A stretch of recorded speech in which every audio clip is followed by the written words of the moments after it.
মানে দুইটা খারাপ শয়তানের মধ্যে আপনি যখন একটা বাইসে নেবেন, আপনি বেসিক্যালি একটা শয়তানি বাইসে নেন। তো ভালো আওয়ামী লীগ বলে কোনো ক্যাটাগরি নেই। হ্যাঁ, ওই যে ভালো খারাপ মানে ভালো শয়তান খারাপ শয়তান যোগ করে যিনি বাছাই করেন তিনিও একটা শয়তান। হ্যাঁ, না শয়তান না হলে তো আপনি শয়তান বাছাই করবেন না। হ্যাঁ, তো এখন এই যে আপনি বাছাই করছেন, ভালো শয়তান খারাপ শয়তানের মধ্যে একটা শয়তানকে নিচ্ছেন, নেওয়ার মধ্য দিয়ে আপনি আসলে রাজনীতি কি করতে চাচ্ছেন? আপনি রাজনীতিতে ধরেন 15 বছরের হিসাবটা যদি পাশেও রাখেন, ছাত্র জনতার উপর সাংগঠনিকভাবে হত্যার নির্দেশ দেওয়া, প্রতিরোধের নির্দেশ দেওয়া, এটা একটা সাংগঠনিক সিদ্ধান্ত ছিল। তাহলে আওয়ামী লীগের এটা তো শুধুমাত্র ব্যক্তির সিদ্ধান্ত ছিল না, শেখ হাসিনার ব্যক্তির খায় হইছে মার পিটা গুলি কর, তা তো না। সংগঠন, সমস্ত অঙ্গ সংগঠনকে নির্দেশ দেওয়া হয়েছে তারা যেখানে পারো ছাত্রদেরকে প্রতিহত করো, হ্যাঁ, পিটায় শোয়ে ফেলো।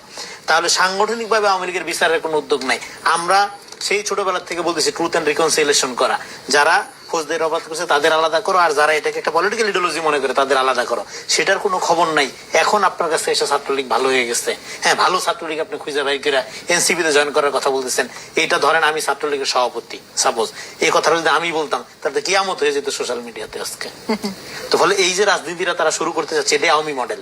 আওয়ামী লীগের সবাই কাকা চৌধুরী বলে নেই যে রাজাকার যদি এই দিক দিয়ে ঢুকান, ওদিক দিয়ে বাইরে হইলেই মুক্তিযুদ্ধ হয়ে যাচ্ছে মেশিন। তাহলে একই রাজনীতি আপনি করতেছেন, হোক ছাত্রলীগ, হোক সন্ত্রাসী, হোক যা, আপনার সাথে জয়েন করলে সই হয়ে যাচ্ছে। এই আওয়ামী মডেল, এটা কি বলে আওয়ামী বিরোধী আওয়ামী রাজনীতি। এই মডেল তারা চর্চা করতেছে। এটা আল্ট্রা ফ্যাসিস্ট পলিটিক্স।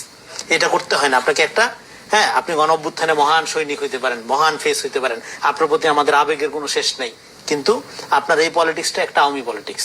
এই পলিটিক্সের কোনো ভবিষ্যৎ নেই। আপনি এর আগে বললেন কি ইতিহাসের দায় আছে এমন কারোর সাথে ঐক্যের প্রশ্নে ওঠে না, জামাতের সাথে জোট বাঁধলেন, জোট করলেন, তারপরে নাম দিলেন এটা রাজনৈতিক জোট। কিন্তু এমন কোন আর্গুমেন্ট আমরা দেখলাম না আজ পর্যন্ত। এনসিপি লোকজনের সাথে টকশো করি, জামাতের প্রত্যেকটা পয়েন্ট তারা ডিফেন্ড করে, যেটা জামাত করতে পারে না তাদেরকে এই টকার হিসাবে পাঠায়।